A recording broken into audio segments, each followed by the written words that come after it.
Disclaimer, I am in no way a professional Street Fighter V player, but let's face it, neither are you.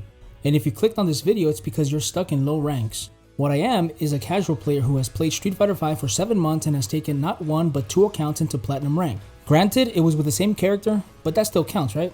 These tips are meant to be used by anyone in the lower ranks, but I feel that players stuck in Silver and Gold would benefit the most. Now, if you're a player that's been stuck in Bronze for months, even years, and are ready to quit this game because of the frustration, then by all means, try these tips. But seriously though, you should take this advice with a grain of salt. I don't know what I'm talking about half the time. So with that out of the way, on with the video. Before we begin, these tips are in no way meant to be used as a way to move from one rank to the next. They are not rank specific.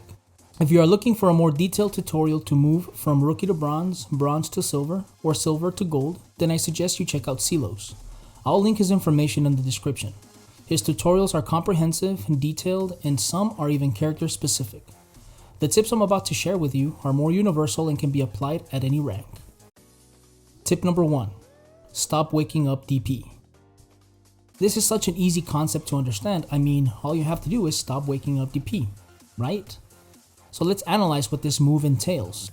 It's basically using an invincible move, typically a Dragon Punch or an anti-air move, after a knockdown to surprise your opponent and to stop them from applying pressure. On paper, this move is awesome. I can surprise my opponent and stop his pressure? Sign me up.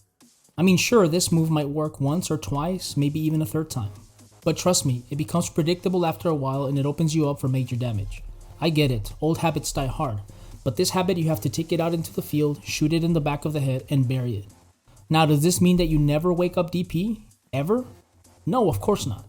There are exceptions to this rule, but trust me, if you're constantly using this move, it's keeping you from ranking up. Once I stopped doing this move, primarily because I became a poison main and she doesn't have any invincible wake up moves, I started accumulating points. But Bishop, I always see Daigo and MDZ Jimmy waking up DP. Trust me, you're seeing the exception, not the rule. Don't believe me? Go check the replays. Count how many times the pros wake up DP and tell me in the comments down below. Their decisions are well thought out and calculated. That's why they're pros. So stop waking up DP and start ranking up. Tip number 2. Start using the shimmy. So what is the shimmy? Am I talking about the wildly popular dance from the 1920s? Of course not. A shimmy in Street Fighter V is when you bait a tech from your opponent by slightly moving forward, then back. It's essentially tricking your opponent into thinking you are going in for the throw, then moving back and punishing their whiff throw animation. Now granted, this move can be considered high level to some, but with anything that requires skill, practice is the key. But Bishop, every time I go in for the shimmy, my opponent always mashes buttons.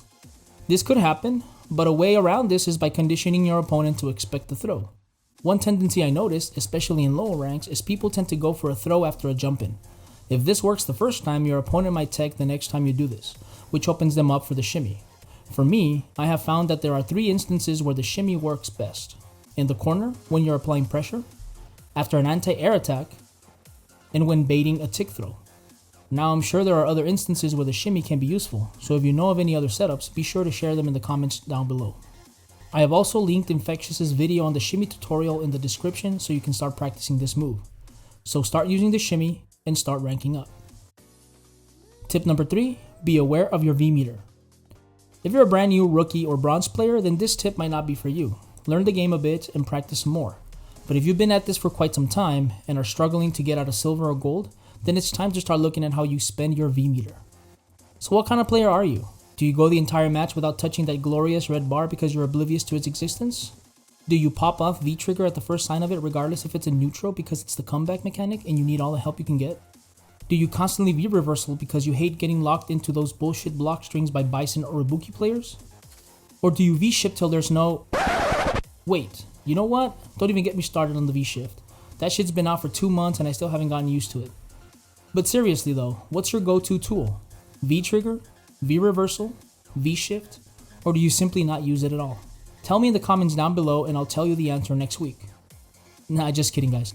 Now I don't claim to be the authority on V-meter, and I'm still learning the odds and ends, especially when it comes to V-shift. But if we're being honest, the answer to this question is all of them. You should be using all of these tools. And I feel like one is not more important than the other. Again, I'm a casual player, and any pro listening to this will probably disagree with me. Thing is, casual players aren't playing at the same level as pros.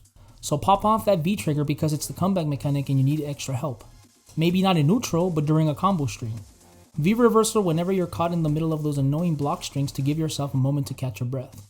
Hell, even practice using V shift so you can perfect your timing and become proficient at punishing moves on reaction. Bottom line is, don't neglect your V meter. Start using it and start ranking up. For a more in-depth look at V meter tips, I've linked Brian F's video on V shift and Infectious's video on V reversals in the description down below. To summarize, casual players, regardless of the games we play, should always strive to improve their gameplay. Perhaps not as intense and consistent as professional esports players, but the desire to improve should still be there. Remember, casual players play for fun, and in any game, the way to have fun is by winning. So, if you're a casual Street Fighter V player and you found this information useful, help out the channel by hitting the like button on the video and leaving a comment down below. If you didn't find this useful, also head over to the comment section and let me know what I can do to improve the quality of my content. Thanks for watching, guys, and until next time.